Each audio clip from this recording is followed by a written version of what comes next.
আসসালামু আলাইকুম ভিউয়ার্স, কেমন আছেন সবাই? খুব সহজে আমি কিভাবে একটা ড্রয়িং করব সেটা আপনারা একটু খেয়াল করলে খুব সহজে বুঝতে পারবেন। তো আমি আজকে একটা নৌকা আঁকবো, এজন্য স্ট্রেট একটা দাগ টেনে নিব এবং দুই পাশে দুইটা বাঁকা করে দাগ টেনে নিব এবং বাকিটা কিভাবে আঁকছি আপনারা একটু খেয়াল করলে খুব সহজে বুঝতে পারবেন।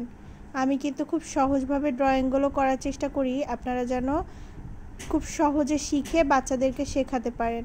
তো আমি নৌকার ভিতরের অংশটা কিভাবে আঁকছি একটু খেয়াল করেন। খেয়াল করলে খুব সহজে কিন্তু ড্রয়িংটা করতে পারবেন।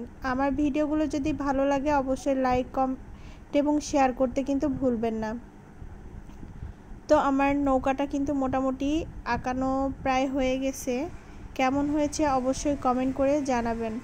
তো আমি এইভাবে নৌকার ভিতরের অংশটা এভাবে ছোট ছোট করে কিছুটা স্পেস রেখে দাগ টেনে নিব।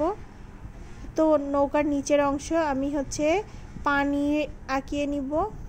তো আমার মোটামুটি আঁকানো হয়ে গেছে। কেমন হয়েছে অবশ্যই কমেন্ট করে জানাবেন। নেক্সটে আবারও সুন্দর কোনো ভিডিও নিয়ে আসবো। সেই পর্যন্ত ভালো থাকবেন, সুস্থ থাকবেন।